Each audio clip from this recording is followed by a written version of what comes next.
Good afternoon, and thank you for joining the Voice of Many podcast. Every year, we like to bring you a special edition. This year, for Father's Day, we are blessed to have two great men of faith with us, two brothers that are going to cover topics and answer questions which not just impact you, but maybe your friend, maybe your spouse, maybe your family in general, in one way or another. But today we have with us gentlemen from around the globe, and they are men on a mission which have built a unique network of faith-based talk, real talk, to help men of color to be able to embrace their families and to be able to embrace their families with power, strength, love, and devotion. So discussing with us today on the topics of church, relationship, and marriage, we have with us, I'm gonna let them introduce themselves. Our two guests, we have Darrell and we have Willie. Darrell, I'll let you introduce yourself and tell everyone who is listening and watching a little bit about yourself. Great. Thank you, Yolanda and Vanessa. We're so glad to be here today. Again, my name is Darrell Williams. I am an associate pastor, wear many hats, retired military, master certified life coach, which basically all the different titles means that I can help people in many different ways. Been married for 23 years, have 3 children, and former youth pastor, former youth minister. My wife and I now lead the couples ministry, so heavily involved in family ministry and always looking to help out the brothers. All right, Mr. Willie. Okay, good evening. I'm Willie Thompson, like Darrell, retired Army, an associate minister, ordained preacher at the Mount Parent Baptist Church here, and we're now located in Clinton, Maryland. Still working as a program analyst for the Department of Defense here in the District of Columbia. I also am enrolled in the John Maxwell Leadership team, so trying to get certified as a certified leadership counselor there. So I'm doing a lot of things. Also play bass guitar, head of the music department at the church. Did the youth ministry, Sunday school, and now actually I'm over the music right now. But did a lot of things and still heavily involved with everything. And just excited about what we're doing here on this evening, what you ladies are doing. Well, we thank you both for taking out the time and allowing us the opportunity to have this time with you both. Yes. So we're going to jump into it here. Willie, why, and Darrell, I want you to jump in as well. Why is it that there are more women in church than men right now? That's a good question. Which I don't think there's one answer to it. But when I think about that particular question, I go back to think even when Jesus was here. Remember when Jesus was crucified, it was women that went to look for him. The disciples were actually in hide and they didn't know which way to go, but the women went to dress him and to continue to do. But to answer that question today, I thought about it and thought about several different things it could be that men back in the day worked so hard that on a Sunday it was their time to rest, to relax, that they fell out of church. And with sons seeing their dads not go to church, it became the thing that the ladies go and the men did not. Some men don't go because they feel that they don't want to take direction from another man. They feel they don't need God. They're doing it on their own. But the answer to the question is, I just believe from my opinion, is that men just for whatever reason don't see the urgency or the need for Christ is women. Women pray, women are nurturing when it comes to their children, their family. Men focus on being a provider more so than that nurturer. And I just believe that a lot of them, again, just stayed away from the church so long. Because I think about my dad. My dad took us to church. But when I think about it, then my dad was in his mid 30s, early 40s, as you know, we started. But all of his first cousins, all of his peers in that age group played baseball on a Sunday. Oh. So in South Carolina, where I grew up, baseball was big on Saturdays and Sundays. Mm-hmm. So my dad would play on a Saturday, but he wouldn't play on Sunday because he went to church. But the men would come to church. They would stand outside as soon as the preacher preached. Mm-hmm. You would hit a car starting up, racing down the road, get into the baseball game. And that's just the way it was. But my dad was there with his family. Afternoon programs, revivals, my dad was there. So that's what I saw. But a lot of my friends did not see that from their fathers. Their mothers went, but the fathers stayed home. Wow. Okay. Yeah, definitely want to add to what Willie said. I grew up in Compton, California, and my mom took us to church. My dad did not. So what I've seen then is kind of some of the things I still see now, which is just a lot of men, we're just prideful.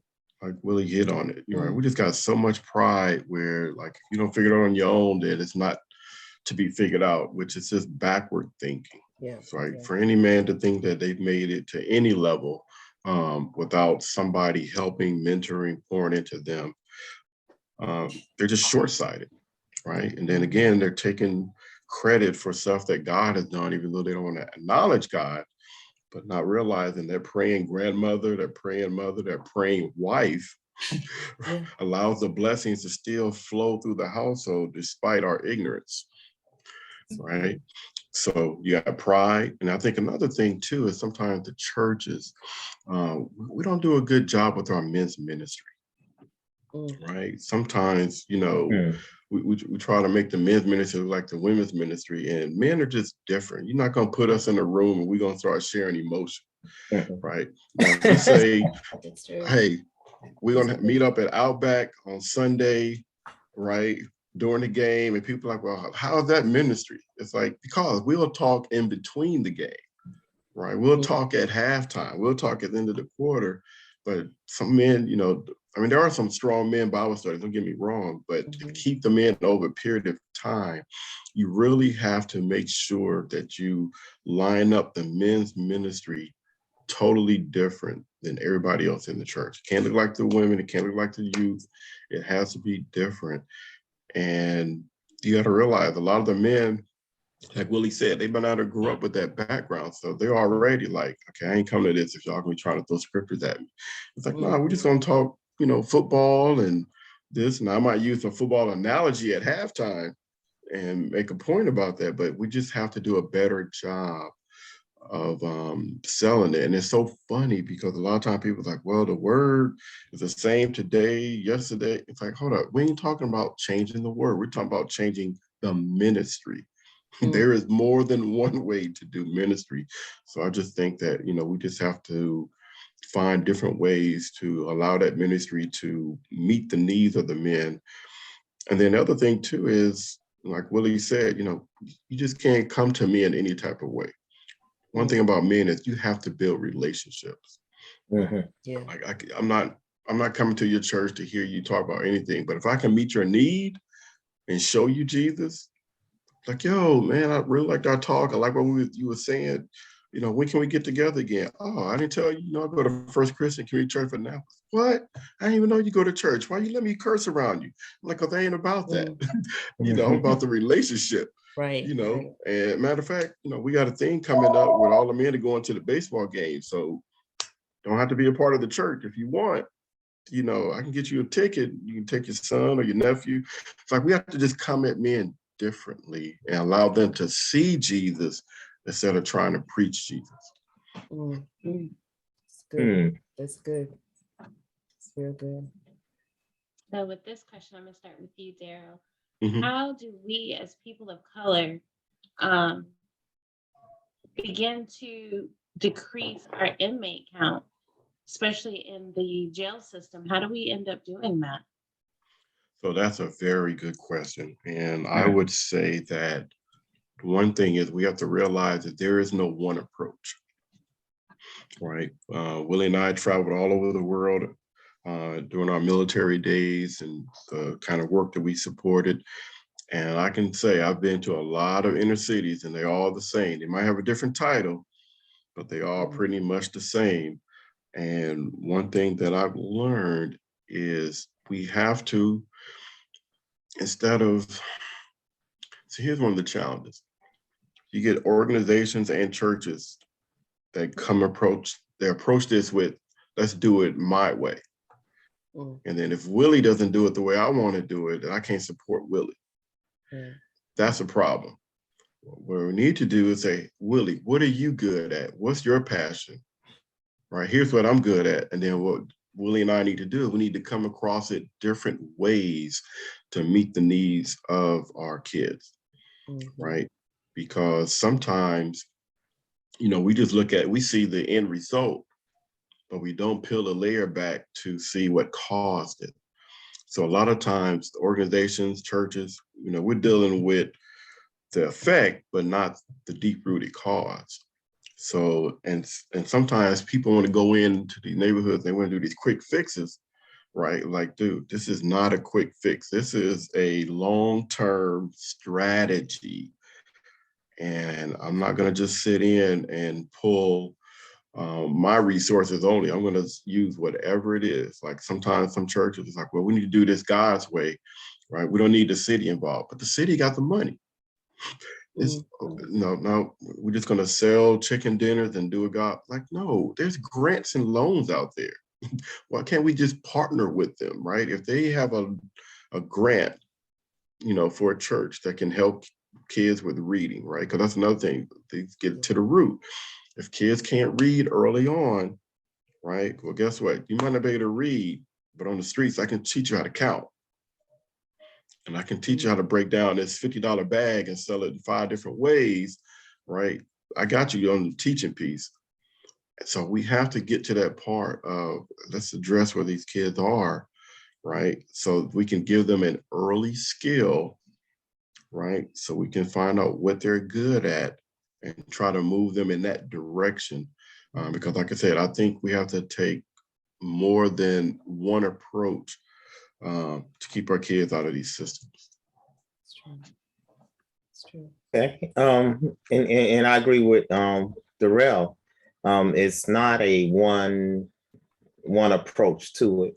But one thing that we have to do as a people, important, is to get involved in the government. That's a good one, Will. Get involved with the people that write the laws and do the voting.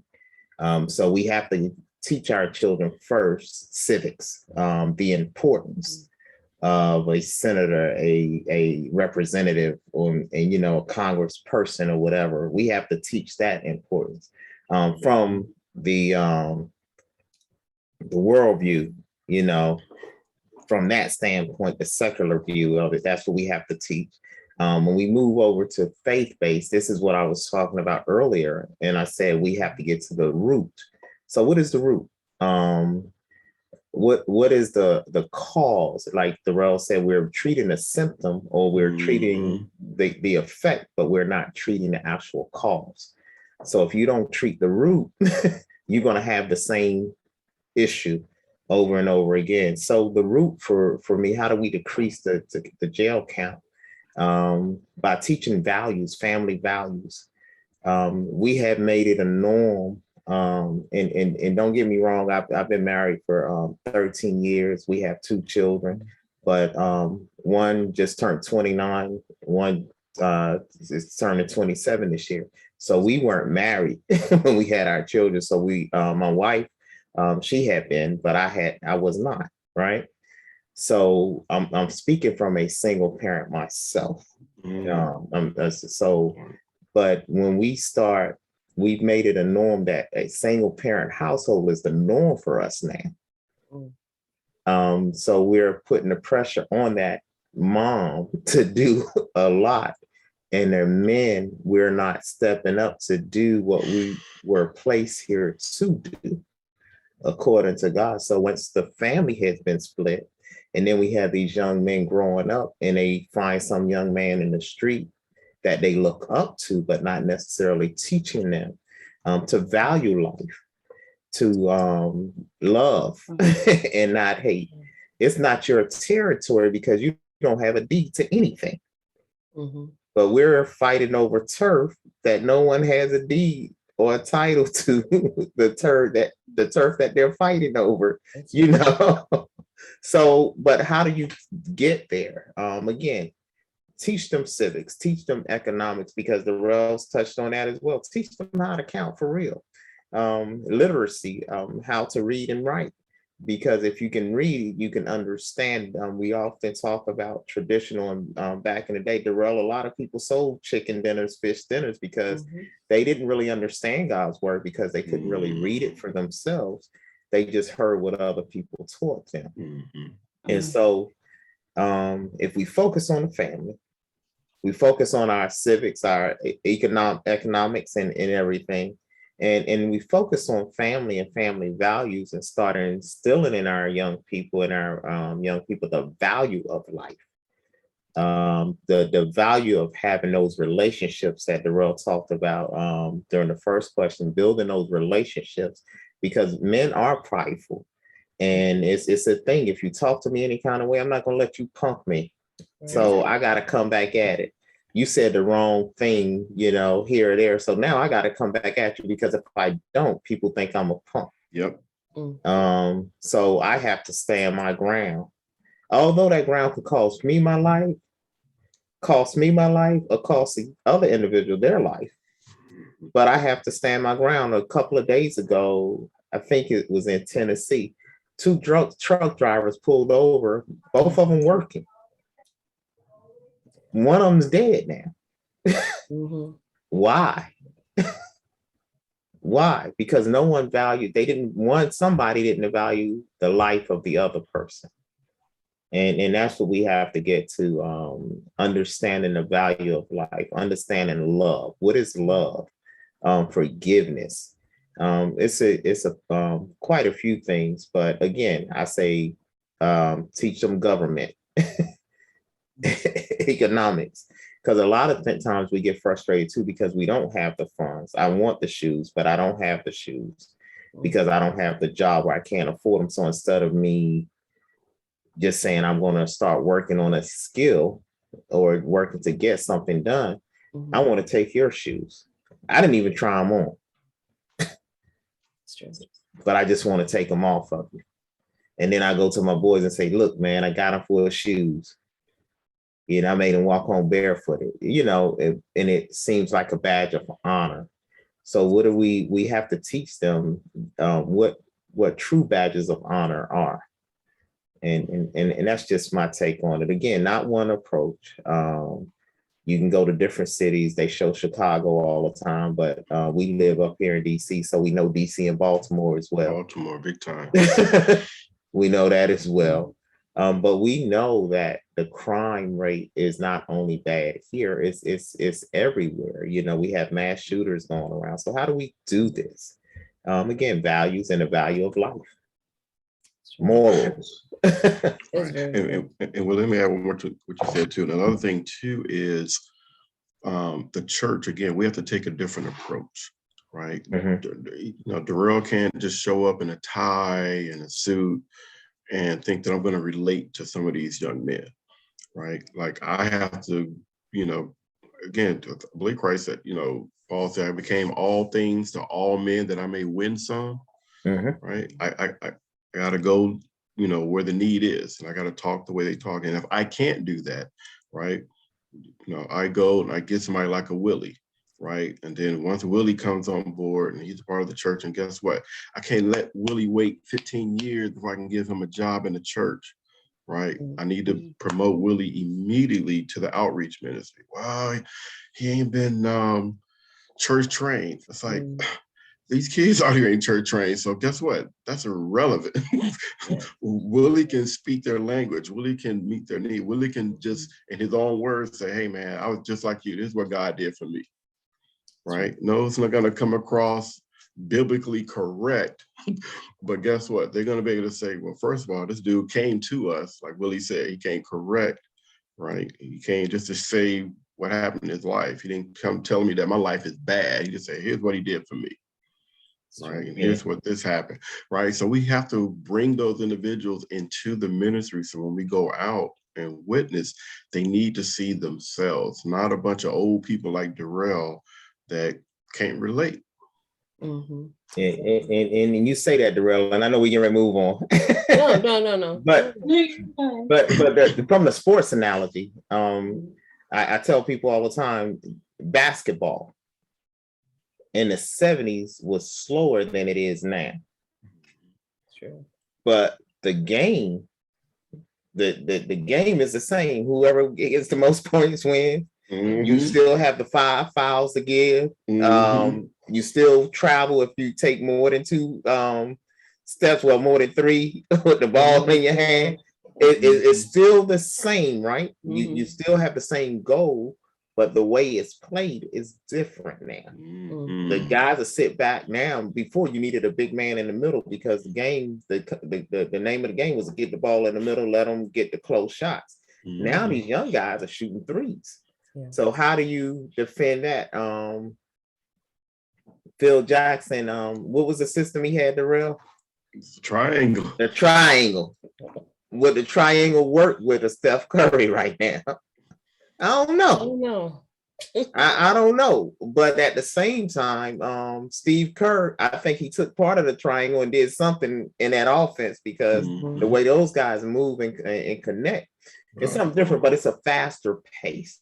It's a faster pace. So that's what I wanted to say. Yeah, the word doesn't change, but how do we deliver the word? We're on social media now.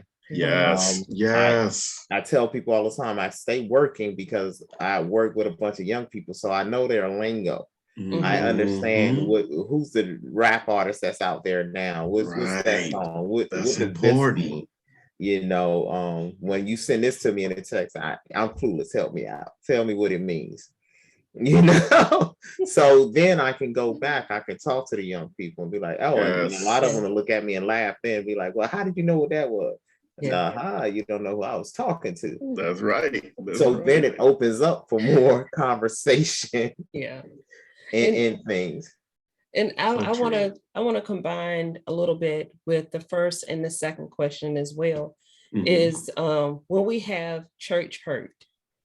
When that church hurt comes in there, we have a tendency, it's going to close the doors to our men because they're so, I don't want to say so easily, men are, like you say, emotional, respect, power driven, to where once their toes are stepped on, they have a tendency of just closing the doors. And that church hurt is so detrimental at times that where they're not willing to have their feet or their toes stepped on again. So being able to get the help from the church, from the men of the church that's needed, sometimes it's really hard. It is. How do you fix that? So a lot of times, and I love that because we talked to a lot of men like, yeah, man, they weren't right themselves. So, how they gonna, talk to me? I'm like, so let me ask you this. Sometimes, man, you got to throw back a question at them. I was like, so if you had work hurt, did you ever stop working? Oh, man, I got to provide. Oh, okay. So work hurt don't take you away, but church hurt will. But if church can help you at work and then help you get a better job and help you provide for your family, does that make sense to give something like that another chance? I don't know. I don't know. I got to think about that one. I was like, well, the fact that you got to think about it already let me know that you're already thinking about it, Yeah. and that's okay because with men, you got to give them the bigger picture. It's like, hey, man, all men want to provide for their family. All men want their children to do better than what they did. So guess what? If the church is one of the ways that we can do that, right? Don't give up on everybody in the church because one person that was inexperienced, right, maybe said something wrong. I say again, it's just like at your job.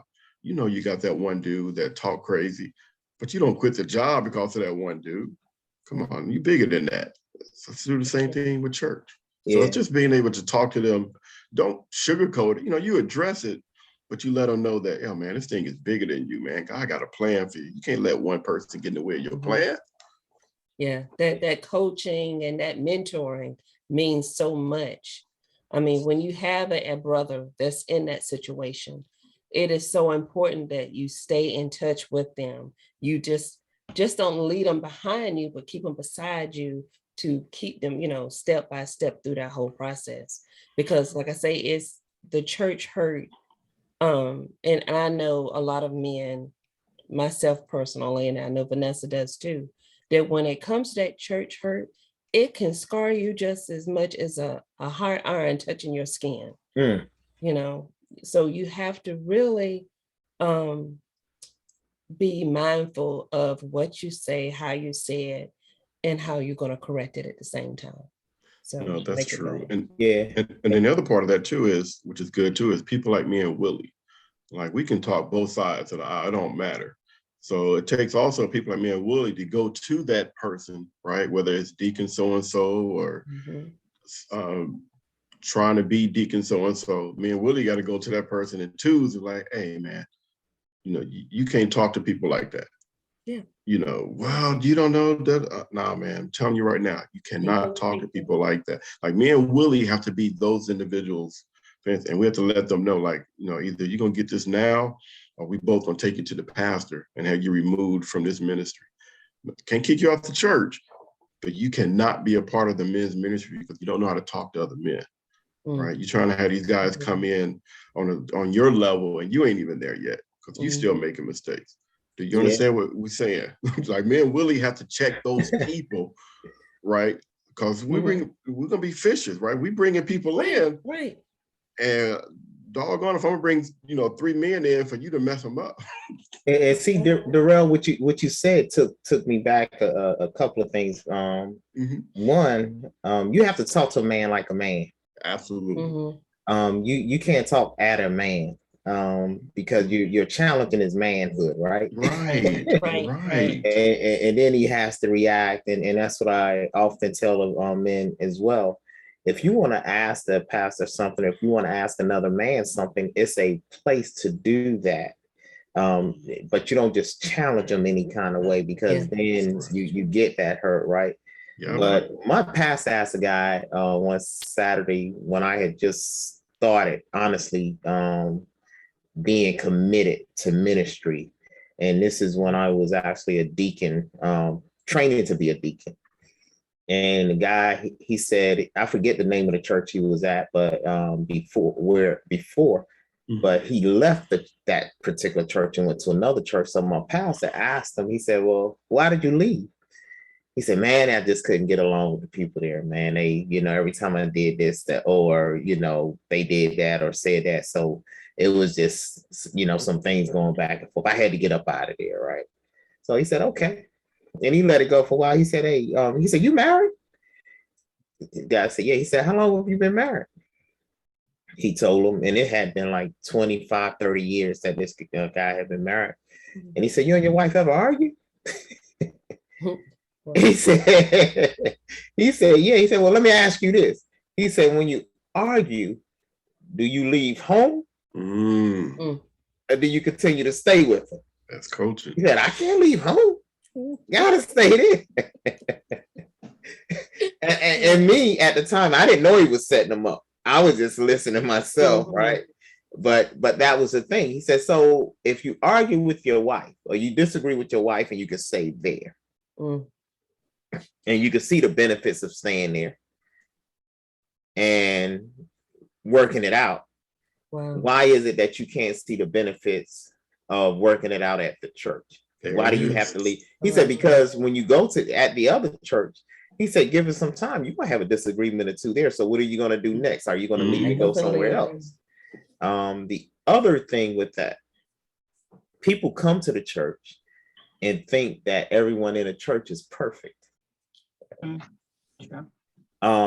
Because I am saved, I don't make any mistakes. Mhm. So when I'm talking to an individual who isn't in a church or whoever is in a church, I remind them constantly that we're going through the sanctification process. Yes. Yeah. And if I'm perfect, that means I can leave this world because I've reached and done everything because I'm like Jesus now. Mhm. Because I'm not making any mistakes. Mm.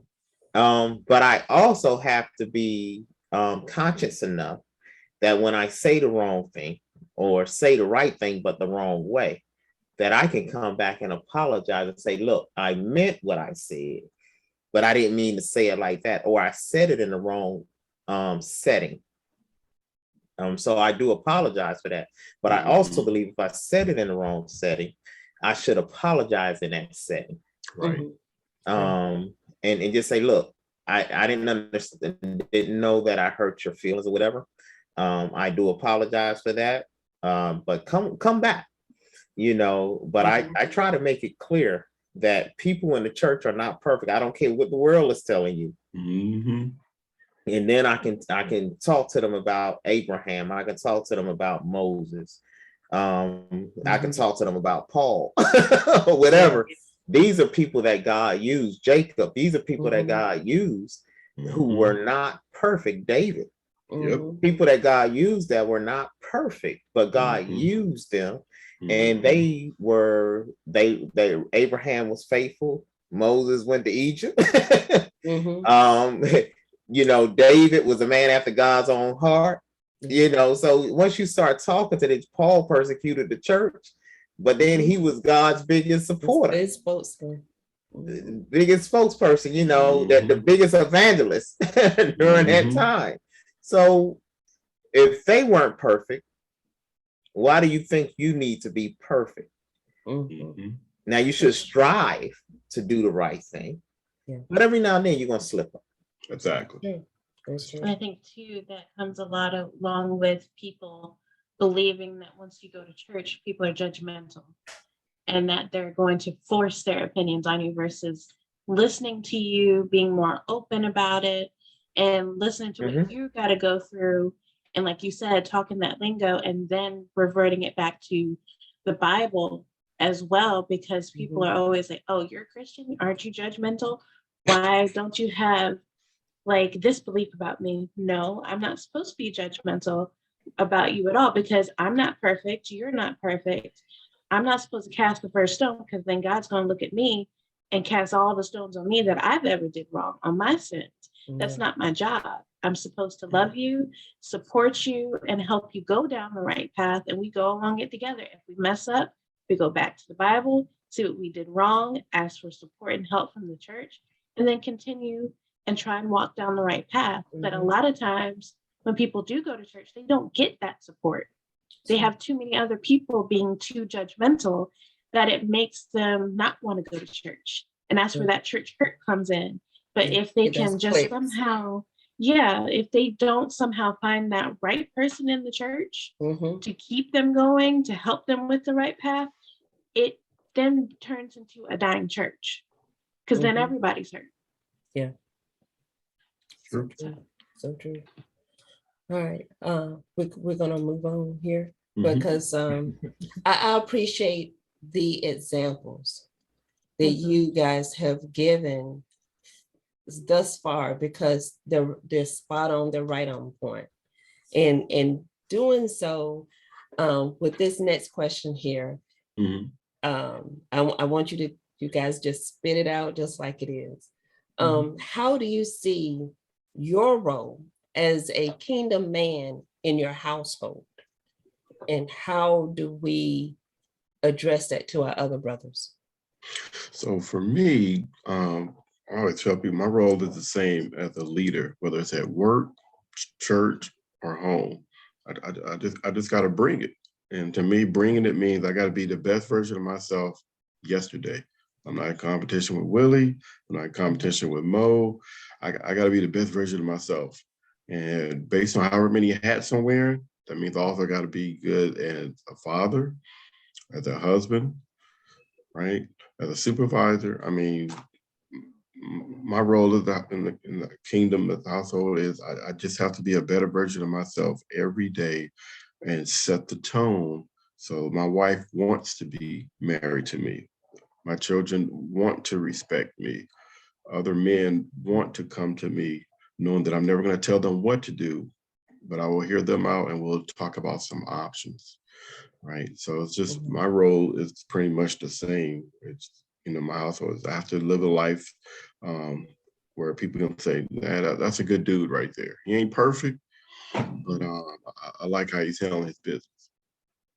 Well, I want to, before you go, Willie, I want to put in, and Willie, you can jump in, is whenever it comes to role models, so many of our men, young men, look to celebrities, the basketball players, football players, whoever it may be, for a model, for a teacher, a guideline. So how can you speak on that? I mean, because we have so many that have that false facade that where they're one way on the court, they're another way off the court. Mm-hmm. So the first question, how do I see myself is my role, right? As a kingdom man in my household. And when you asked the question, I was thinking jokingly, I just tell them what to do. This is what we're going to do. My way or the highway, right? But no, what is my role in Darrell? Hit it spot on. You have to live the life that you talk about. Mm-hmm. I tell people when we first got married, my wife had a son. He was 16. He didn't like me at all. He was cool as long as we were hanging out. But when I said we were getting married, he was acting up, right? Mm-hmm. So only thing I told him, I said, well, one thing I'm not going to do is act a fool in my house.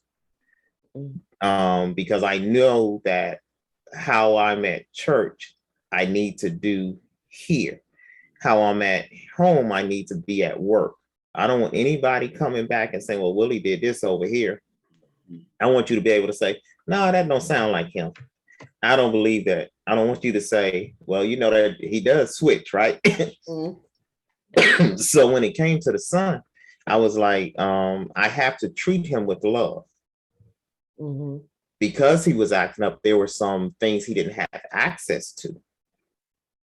But because I said I loved his mom, Mm-hmm. I had to love him. There you go. And I always tell people love isn't a feeling, it's action. How do you treat me? How do you respond to me? So I had to respond in a way that showed love. And in about 6 months or so, he came around and he called me and said he needed to talk to me and he apologized and we got it straight. But I often think, what if I would have acted the way he acted? Right. How would I have damaged him? Yeah. Mm-hmm. So I couldn't do that. And then help me out with your second question again. Role model As far as piece. The role models. There you go. So that goes back to the root, right? Yeah. That I was talking about earlier. I had my dad and uncles to look up to. So I understood what was, and my parents always talked to us about looking at celebrities, and I can understand that, yeah, they look good on television, but how do they look without the makeup? Right. What do they do when the camera's off? So we have to get back to our men doing what God placed them here to do. And remember, when God gave instructions, he gave them to Adam. Yeah. We're in the predicament we're in, not because Eve ate, but because Adam ate. Mhm. That's why we're where we are today. And until men, and I'm not talking about just step up and say, I'm in charge. That's not what I'm saying at all. But what I am saying is follow Christ. And what Darrell said, live in a way that they want to be married to you. They want to follow you. They want to respect you. Not, I'm going to respect you because I have to, because you're bigger than me or because you're the father, but because you're living the life, Mhm. a respectable life. Right. I can come home. I can trust you. I have faith in you. I know that you love my mom because I see how you treat my mom. Right. I know you're not going to go off on me because I don't hear you do those things. You're not one way in the church, hallelujah, praise the Lord, and then you come home and it's a different story. Yeah. Or you at work, it's a different story. How do you respond to things? How do you respond when they act up? How do you respond when they don't do what you think they should do? And again, when it comes to decisions in the house, how do you and your wife handle those decisions? Is it when they come home, they see you and mom arguing and fighting all the time? Then she goes to her room, you go to your room, or are they seeing a couple that say, okay, they may not have agreed, because all of us can tell when moms or dads didn't agree with something. Yeah. We can look at the eyes, right? Be like, yeah, something ain't right. But did they keep it and say, okay, we'll talk about this later? Or did they just let it go? Yeah. Name calling, Yeah. degrading. Mm-hmm. How do you love? Again, it's an action word. It's not a feeling. It's not, oh, I just feel I just get butterflies. That's a good feeling. Yeah. But those butterflies not gonna be there every day. So how do you make them want to love you on your worst days? How do you make them want to stay there on your worst days? So, and again, it goes back to the root. What is the root? What is the cause? Treat the root and the branches will be fine. And then the other piece too, I love what you said, Willie, that back to that role model piece, is sometimes we have to reach out to them and say, again, like you just said, Yolanda, like, hey man, who you like in basketball? And let them give you their top three. Right. And then you have to play their game, basically. It's like, okay, now so-and-so's don't have the best handle, right? Nah, that's so-and-so. Like, okay, so let's look at it this way. Who got the best handle? Who got the best jumper? Who played the best defense? Right? They might give you 5 different people, right? Like, okay, if you got 5 different role models for 5 different reasons, because they all have 5 different, let's call those gifts. So then you take the same way that they use to pick these role models and help them expand it to say, okay, what if you had a role model, right, that help you how to be this? What if you had a role model to help you with your finances, right? What type of, basketball player would that be that had all 5 of those things? Oh man, that would be like your Hall of Fame legend. Like, oh, guess what? You can be Hall of Fame legend type of man. So true. If you get 5 other guys with 5 different gifts and you let them do that, and they'll say, well, yeah, that's trying to, it's like they'll say, I never looked at it like that. And that's when you know you're making progress, right? Take the reason that they pick the role models. A lot of times, this is what we do, me and sometimes, we try to talk down to their role models. And we've already lost them. It was like, it gotta be at least one thing about that. Just say, hey, they dress stylish. No, I couldn't wear that. That's not me, but guess what? They're stylish, right? So at least start with something to say, hey, the fact that that person cares about their image, right? I'm not judging the image. I'm just saying they care about their image. What can you take from that, right? There are other men out there that also have a different type of image. Yeah, there's that Deacon Willie at the church. He's kind of cool. He don't never talk down on me. He always asking how my day was. All right, what is about Deacon Willie? Like, what's one thing you can take as a role model and build that up into who you're going to be? Because that's another thing too. We got to talk people into, you're going to be great, right? But what part are you going to take from Deacon Willie that's going to add and increase that timeline, right? So we just have to take whatever they pick as a role model and help them to use that mode for different other role models. That's true. And I like the fact, Willie, I'm just going to come back to you because they are, with this edition, running for Father's Day, the points the everything that you guys are feeding our men is not just for this one special edition, but they can take it and feed off of it for years to come. Because when it comes to relationships, when it comes to marriages now, we have more blended families than we have original families. True. So True. with it being a blended family, yes, you're going to have the kids with the age difference. You know, whether it is your biological child, yours or hers, or whether you adopt a child into the family, it is so important that they follow the guidelines that you presented. But I want to add one thing. We also need to be able to listen, to have that communication. Instead of talking to our kids, talk with the kids. Yes. You know, to be able to start that bond. And I'm gonna throw my daughter in with that because I was always taught that your kids cannot be your best friend. You can't raise your kids to be your best friend. And me at the time, being a single parent, that was all that I had was my daughter, and that's all my daughter had was me.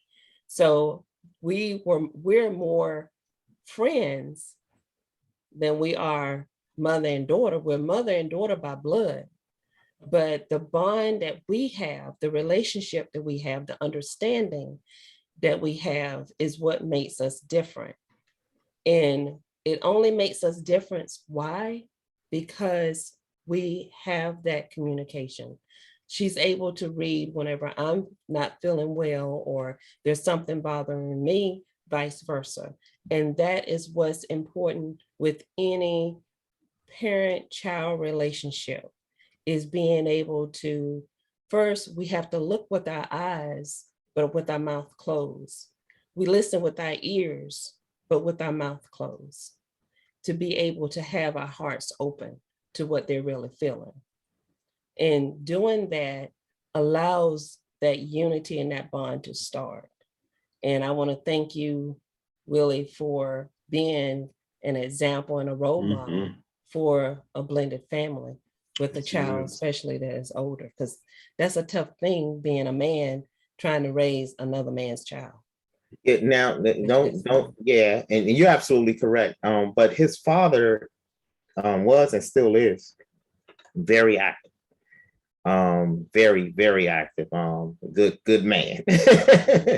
Real good man. So, but it was hard though. Yeah. Because I'm like, okay, you're gonna eat my food. But I'm gonna tell you what happened, how I handled it too, because I still have my dad was still living at the time, and then my mom, older sister, they always keep me on track too, right?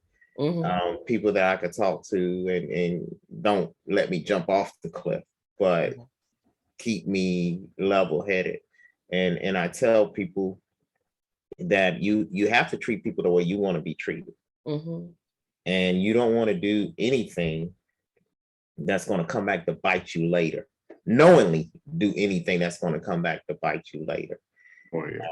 That's going to because I see myself in the ministry that if I fail, what else? What kind of impact does that have on everyone else that I touch? Right. You know, so I thank you for that. Appreciate it. But yeah, it was it was a challenge, but what we said, you know, like I said earlier, we have become normalized that it is the thing, and sometimes it has to be. We back when our parents were raising us, when you had single moms, it may have been because the dad died, or you know, he was just a rough dude. But a lot of times, even with them being rough, the mom would stay committed, right? Yeah. And I don't say that should happen, don't get me wrong, because I'm not saying that, but they didn't see that option to leave. But now the first option is, man, I could do this by myself, no matter what it is. It doesn't have to be rough. It doesn't, it just, I'm just leaving. I'm not in love with him anymore. I don't get the butterflies anymore. So I'm leaving to him. Hey, I'm out of here. I might pay child support, I might not. So whenever we get these guys, the men to take responsibility, take their place, and I'm not saying take your place, I'm the head of the household, Right. but take your place in God's kingdom. Right. Do what God called you to do. And when you do what God has called you to do, she will want to be married to you because you will know how to treat her right. Those children gonna want to be with you, because I had a problem too of not listening to the young people as well. I have a nephew that came up and he wasn't doing he wasn't doing the right stuff, period. But I was still talking to him like he was that little boy. So I had to back off and just kind of listen and grit my teeth, because you want to say a whole lot of things, but you just have to wait and let God work it out. And listen to see, okay, why is he going back to the bad stuff? Why, start looking at the root of it. Why do you go back?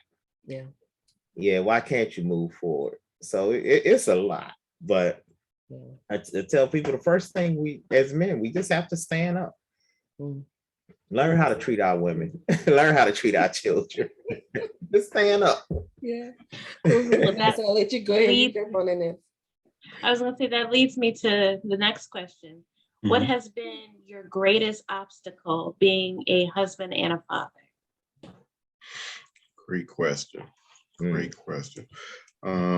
Greatest obstacle, up to the first one, greatest obstacle being a husband is realizing, like Willie said, that, do as I say, not as I do. That style just doesn't work. And it's magnified when you're in the military, because I'm just always just being in charge and people are doing what I say, right? So you have a tendency to bring that to the home.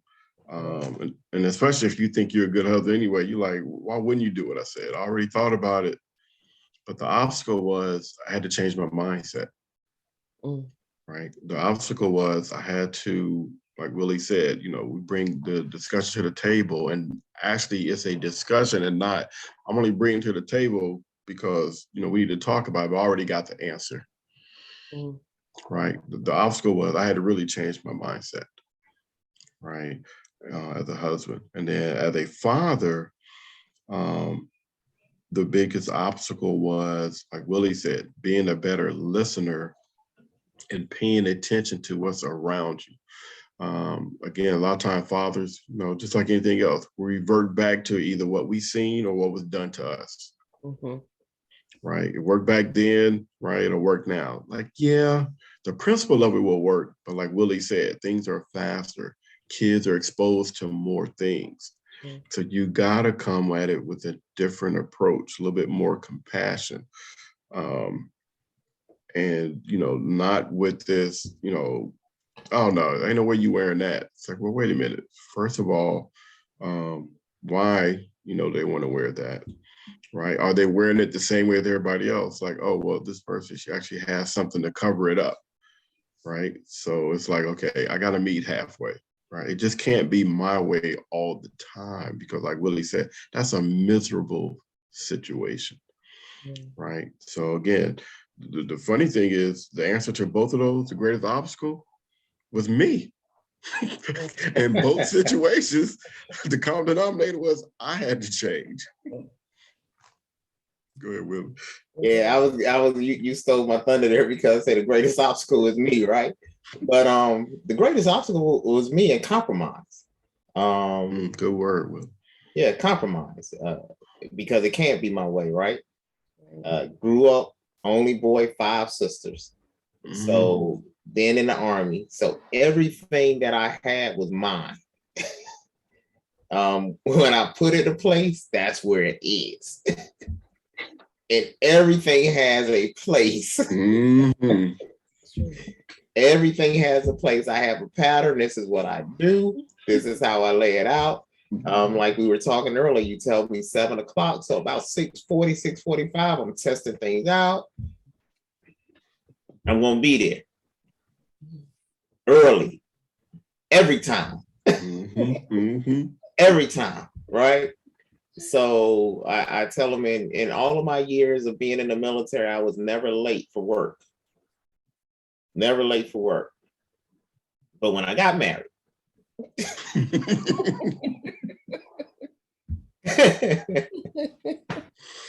Oh boy. things weren't where I put them. I had to compromise. I can't be 30 minutes early, but can you help me be 15 minutes early? Can we get to that point? But honestly, what I do, I have my space at home now. But I'll be like, the house is yours. It's yours. Just give me my office, my room, and don't touch that space. Let me have that, right? And they're laughing. But I'm like, you can have the rest. Every other room in the house is yours. I just want this one little space. Can I do that? That's right. That's right. With the children, and again, I'm listening.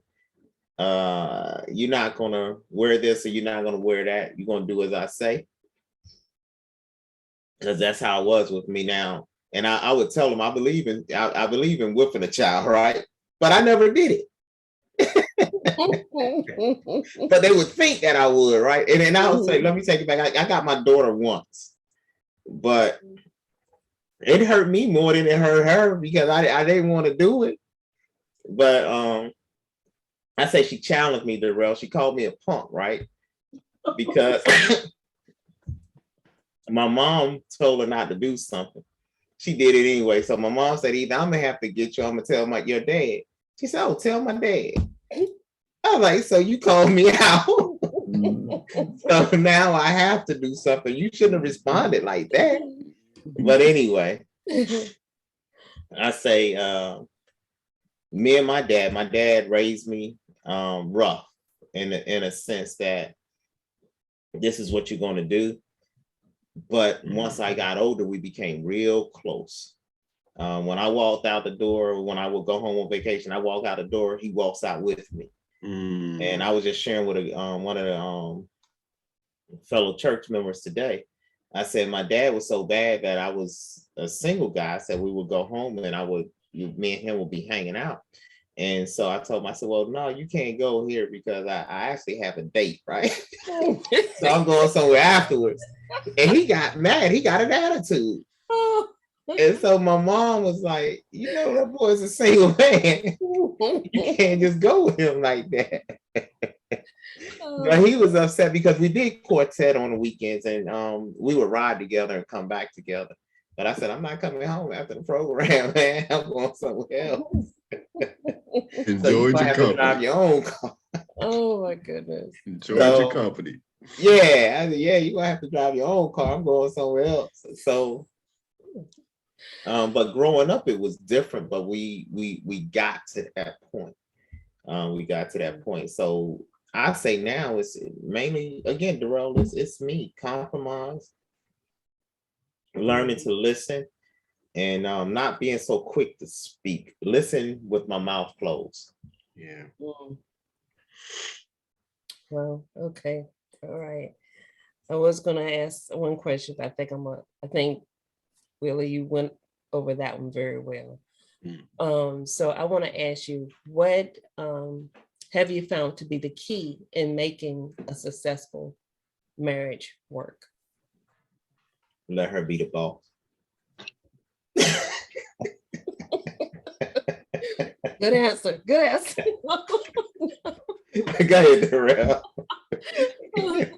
So for me, I would say the key, kind of what we had said earlier, right? About, living that example in front of her, being that example, so that when tough situations come up or tough things, it's not a hard pill to swallow because you've been so one way all the time, that there's no compromise, like Willie said.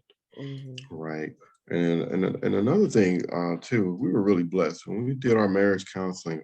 I'll never forget one thing that Pastor Hayes shared with us when we were going through our paperwork, and he had told me, Darrell, you got one job as a husband. I'm like, oh, okay, I can do one thing. I'm in the Army, so I'm good with tasks. And he said, your job is to make sure that she fulfills her God-given purpose on this earth.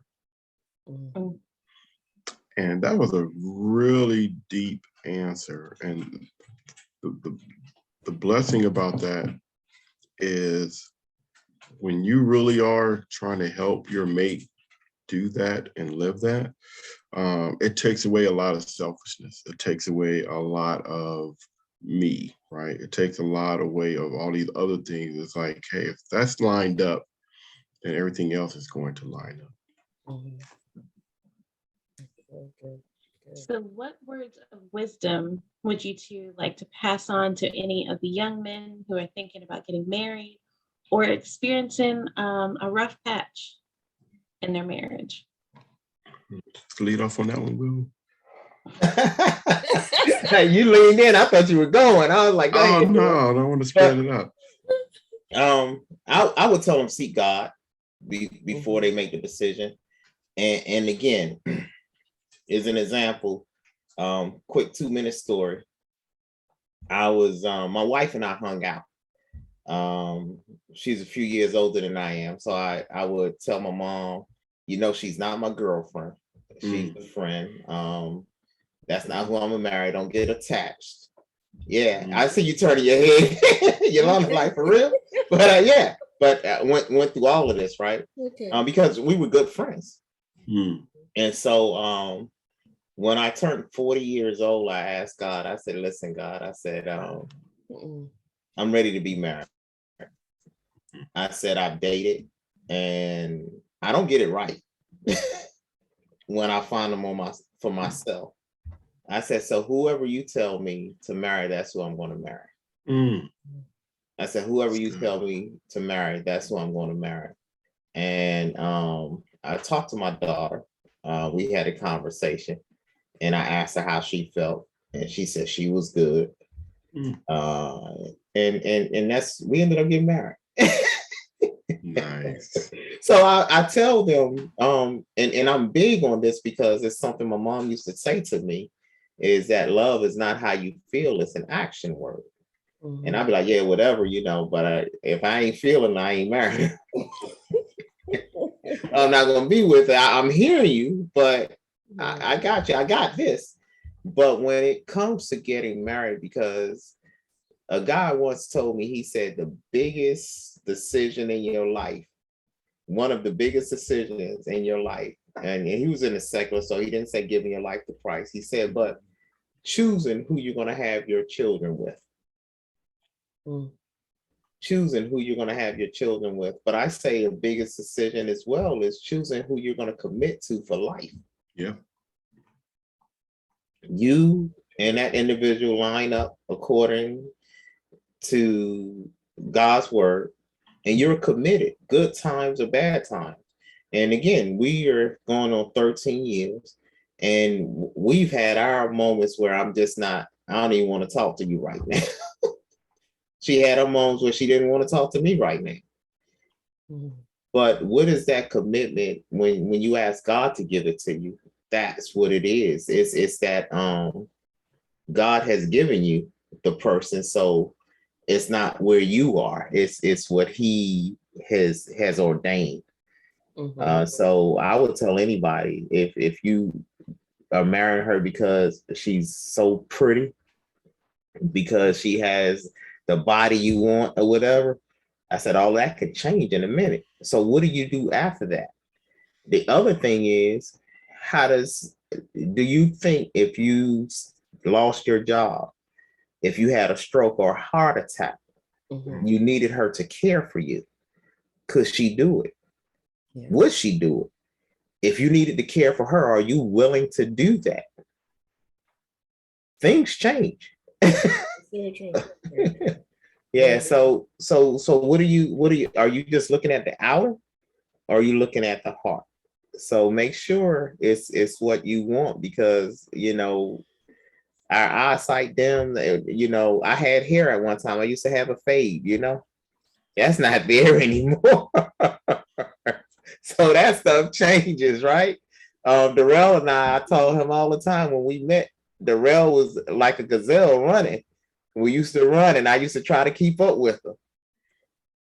Neither one of us run at least I don't run like that. I do not. So things change. So what happens when things change? Are you still willing to be there?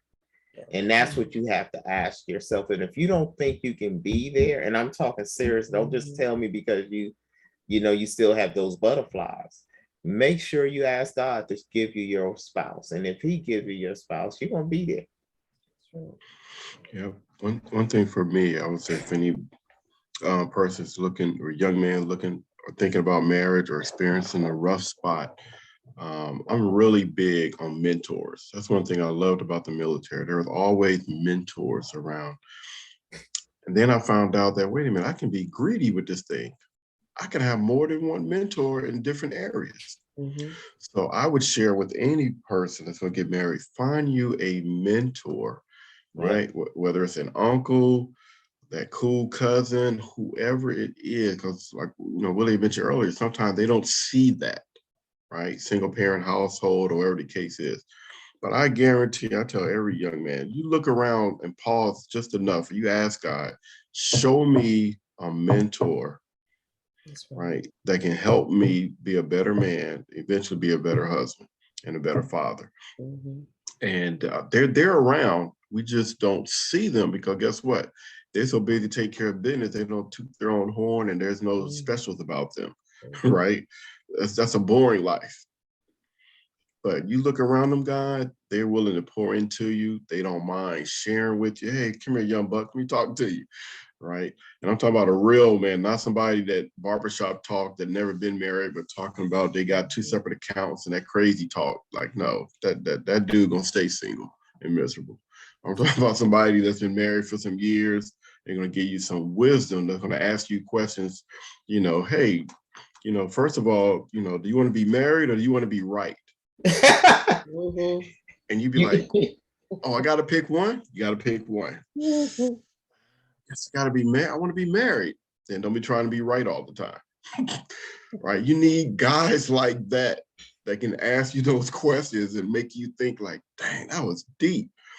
Yeah. And I'll never forget, I was running this Bible study. We had my wife and I for these couples. We ran for 7 years, and one of the men, awesome brother. They've been married for almost 40 years, and he shared a testimony how when he joined the church, I didn't know him at that time, but he was kind of like, yeah, I'm a man, but I don't know a whole lot of other men. And like you, Willie, he said, it was just him and his sisters.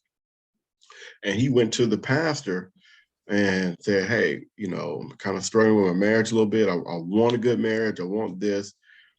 And the pastor challenged him. He said, just look around this church. You just see one man that just seemed like they treating their wife right. Just watch them and study him. And then once you pick up one thing from that man, then look at another man. And he just said over time, while he was adding all those things to his marriage, he ended up being that type of guy. So now when people go into the church, right, they see the Herndons holding hand, right? This dude, he is like a pillar in the church. And he'll be the first one to tell you, I wasn't always this way. But he always said his success was he found another mentor. Some of them, he approached, some of them he never even told them, but he watched how they treated their wives and how they acted around their wives. And he started taking on that personality until it became a habit. So that's one thing I share to anybody, whether you're about to get married or you have some rough spots, man, go to that mentor dude and let them pour into you. Yeah, and one thing I add to that, Darrell, well, first of all, as Darrell speaks, I always learn, right? I'm always learning something. But one thing I thought about too, before you get married, you need to understand how they grew up. Mhm. what their view of marriage life is as well. Mhm. Were they raised in a single parent home, 2-parent home? If it was a 2-parent home, how was that relationship between the mother and father? You need to understand those things, because that stuff is what they learned. And either they're going to treat you that way Mhm. or they're going to hate it, that they're going to try to treat you some other way or whatever. But again, how did their parents interact? I always say you don't know a person, don't fully understand a person until you understand where they come from. That's true. And then you understand why they do the things they do. So that helps as well. That helps as well. But I definitely like the mentor piece, Darrell. And I never thought about mentors, honestly, until the Army, about midway through the Army, because I've always had my dad, my uncles who showed me things and will pull me aside and give me their little sayings, their little nuggets. So I've always felt that I had strong men in my life that kept me straight. So, but mentoring is a good thing, is a real good thing. We want to thank both you, Darrell and Willie, for joining us and being with us and sharing your knowledge with our men and young men who are listening. Yeah. And I thank you all for the invite. Thank you.